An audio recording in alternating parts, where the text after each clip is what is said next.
네, 3월 15일 화요일 중대본 브리핑 시작하겠습니다. 주간 방역 지표에 대해서 말씀드리겠습니다. 위중증 환자 수는 오늘 기준 1,196명입니다. 오미크론의 중증화율은 0.31%로 델타의 1.84%에 대비해서 약 6분의 1 수준입니다. 이에 따라 중증 환자 발생이 예측 범위보다는 낮은 수준으로 증가하고 있습니다. 위중증 환자는 3월 말 4월 초에 가장 많았습니다. 대략 2,000명 내외까지 발생할 것으로 보고 있습니다. 이에 대응한 의료 준비를 하고 있습니다. 사망자는 주간 평균 229.4명이고 오늘 기준 293명입니다.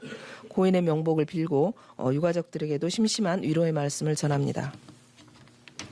오미크론의 대응 체계는 전체 확진자 수의 억제보다는 중증과 사망 피해를 최소화하는 것을 목표로 하고 있습니다.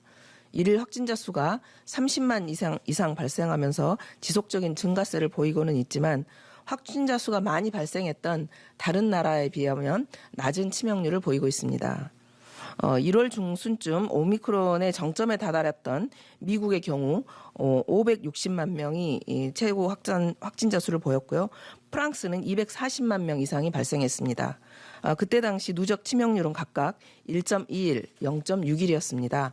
반면 우리나라의 경우에는 누적 치명률이 0.15 수준으로 점차 낮아지고 있습니다.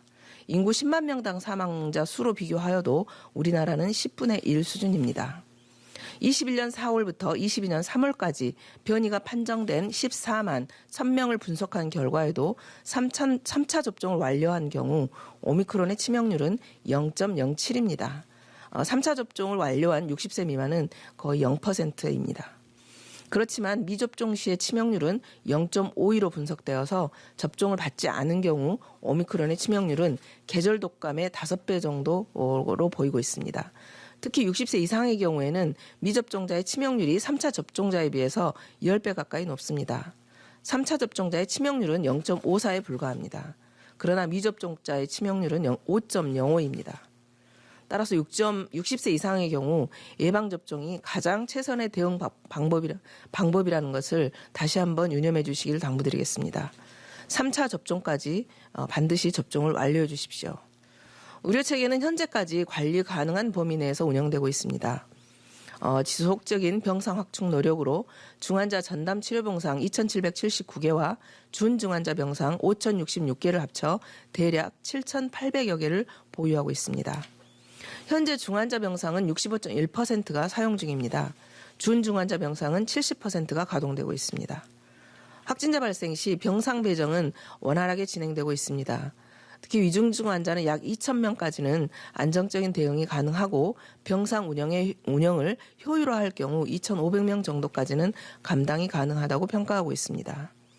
또한 무증상 경증 환자가 기저질환의 치료를 위해서는 일반 의료 체계에서 코로나 진료를 받을 수 있도록 하는 것을 확대하고 있습니다. 3월 16일부터는 입원 중에 코로나가 확진됐을 경우 일반 병상에서 치료를 계속하는 것을 원칙으로 하고 있습니다. 또한 일반 병상에 입원하는 경우에는 인센티브를 제공해서 일반 병상 내의 진료를 좀 더 활성화할 수 있도록 해나갈 예정입니다. 일반 병상 입원도 의료기관에 대한 손실보상 또 병상 단가와 유사한 정책 가산 수가를 적용하게 됩니다. 확진 환자의 경우는 검체 채취일로부터 격리 해제 시까지 최대 7일간 이 수가가 적용이 가능하고 3월 14일부터 3월 31일까지 한시적으로 운영됩니다. 재택치료 체계도 지속적으로 개선하고 있습니다. 총 재택치료자는 161만 명을 넘었고 집중관리군도 24만 6천 명 규모에 다다랐습니다. 이제부터는 동네 병의원에서 신속 항원 검사를 받고 결과가 양성일 경우 확진이 인정되기 때문에 확진자 숫자가 당분간 좀 늘어날 것으로 예상하고 있습니다. 또한 지금까지 재택치료 과정에서 중증 환자 발생도 계속 낮은 수준을 유지하고 있고 일반 의료체계의 역할이 커져가기 때문에 재택치료 관리 체계 또한 효율화할 필요성이 있습니다. 이를 감안해서 재택치료 체계를 일부 보완하고자 합니다. 50세 이하 치명률이 거의 0%에 가까운 점을 감안해서 집중관리군을 60세 이상으로 집중합니다. 또 60세 이상 또는 면역 저하자는 변동이 그대로 없게 되겠습니다. 그래서 50대 기저질환자 등은 일반 관리군으로 관리가 되겠습니다. 또 다만 먹는 치료제 처방이 동네 병의원으로도 확대가 됐기 때문에 평소 다니던 동네 병의원을 통해서도 처방을 받는 것이 더 빠르고 효과적이기 때문에 이 방식으로 전환하게 된 것입니다. 당분간 확진자 수가 증가하는 동안에는 집중관리 의료기관도 환자 상태를 24시간 살필 수 있는 의료기관을 중심으로 120개소 정도 추가할 예정입니다. 또한 현재 참여하고 있는 의료기관당 집중관리군 환자 규모도 늘려나갈 예정입니다. 다만 이제 집중관리군으로 분류되었다 하더라도 평소에 이용하던 병의원을 희망하시는 분도 계십니다. 그런 분들에 대해서는 기초조사 단계에서 본인 의사를 확인해서 일반 관리군으로도 분류될 수가 있게 되겠습니다.